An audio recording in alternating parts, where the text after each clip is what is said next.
ഹൈറേഞ്ചിന്റെ വാണിജ്യ തലസ്ഥാനത്ത് പാരമ്പര്യത്തിന്റെയും വിശ്വസ്തതയുടെയും പകരം വയ്ക്കാനാകാത്ത പരിശുദ്ധിയുമായി Hima gold and diamonds central junction Nedumkandam.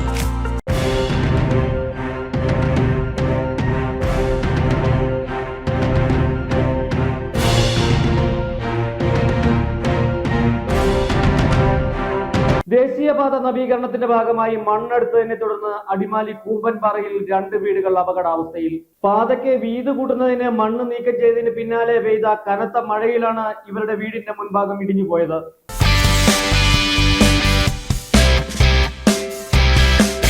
Koombanpara Edasseri വളവിന് സമീപമാണ് ദേശീയപാത നവീകരണത്തിന്റെ ഭാഗമായി മണ്ണെടുത്ത ഭാഗങ്ങളിൽ പാതയോരം ഇടിഞ്ഞ് വീടുകൾ അപകടാവസ്ഥയിൽ ആയിരിക്കുന്നത്. കൂമ്പൻപാറ സ്വദേശികളായ തുറവയ്ക്കൽ മനോജ്, പാറപ്പാട്ട് സുബൈർ എന്നിവരുടെ വീടുകളുടെ സംരക്ഷണ ഭിത്തി ഉൾപ്പെടെയാണ് കഴിഞ്ഞ ദിവസം പെയ്ത കനത്ത മഴയിൽ ഇടിഞ്ഞ് ദേശീയപാതയിലേക്ക് വീണത്. ചെങ്കുത്തായി മണ്ണ് നീക്കം ചെയ്തതാണ് അപകടത്തിന് കാരണമെന്ന് പ്രദേശവാസികളും പറയുന്നു.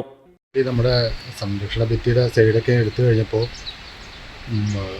മഴ വന്നു കഴിഞ്ഞപ്പോൾ നമ്മുടെ സംരക്ഷണ ഭിത്തിയെല്ലാം ഇടിഞ്ഞു പോവും, വീടും എല്ലാം അപകടാവസ്ഥയിലാണ് നിൽക്കുന്നത്. പ്രായമായ ആളുകളും കുട്ടികളും ഉള്ള വീടുകളാണ് ഇത് രണ്ടും ഉള്ളത്. നമുക്ക് വീട് തന്നെ ഭീഷണിയായിട്ടാണ് ഇപ്പോൾ നിലവിൽ കട്ടിങ് ഇടിഞ്ഞ് നമുക്ക് അപകടാവസ്ഥയിലാണ് നമ്മുടെ വീട് നിൽക്കുന്നത്. അപ്പോൾ ഇതിന് അധികൃതർ ഇതിന് ഒരു നടപടികളെടുത്ത് നമുക്ക് സംരക്ഷണ ഭിത്തി കെട്ടിത്തരണമെന്നാണ് നമുക്ക് ഇതിനകത്ത് പറയാനുള്ളത്. നിലവിൽ ഇവരുടെ വീടുമുറ്റം വിണ്ടുകീറിയിരിക്കുകയാണ്.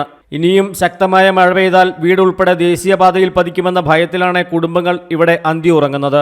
ബന്ധപ്പെട്ട വകുപ്പ് അധികൃതരുടെ അടിയന്തര ഇടപെടൽ നടത്തി തങ്ങളുടെ ദുരിതത്തിന് അവസാനം കാണണമെന്നും ഇവർ ആവശ്യപ്പെടുന്നു.